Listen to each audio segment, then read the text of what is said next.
Дома уже не было. Тут вот полыхал огонь. У этой семьи сгорела полностью отдельно стоящая кухня и расплавился сайдинг, которым был обшит дом. Внутри все в копоти и гаре. Когда начался пожар, глава семьи был на работе. Сообщение о пожаре поступило в МЧС 10:30. Остров находится в 33 километрах от Казани. Пожарные расчеты на берег Волги приехали быстро. Но перебраться на остров оказалось не так-то просто. Им пришлось переправляться через протоку Волги на катерах и лодках. Расстояние до острова 200 метров. Личный состав 120-й части от Борово-Матюшина обеспечен переносными мотопомпами. Установили мотопомпу, объявили повышенный номер вызова, приступили к тушению. Данный остров не обеспечен электроэнергией.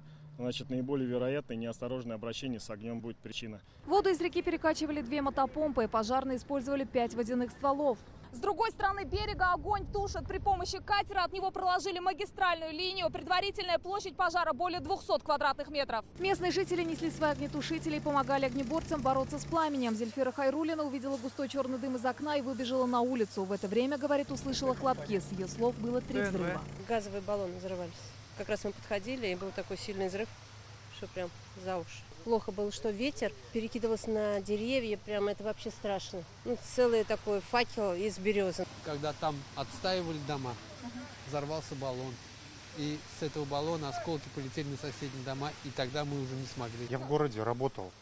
Мне позвонил друг, говорит, у тещи систем горит дача. Вот. Поехали, надо что-нибудь поделать там. Ну, мы приехали. Практически полностью сгорели порядка 20 дачных домов. На острове их 500. Из зоны распространения огня пожарные островитяне вытащили 37 газовых баллонов. Сообщения о пострадавших не поступали. Неизвестна пока и предварительная причина возгорания. Как рассказали местные жители, остров горел в 2020 и 2021 годах. Но такой пожар на их памяти впервые. Нафиса Минязова, Наиль Абдуллин, ТНВ, Лаишевский район.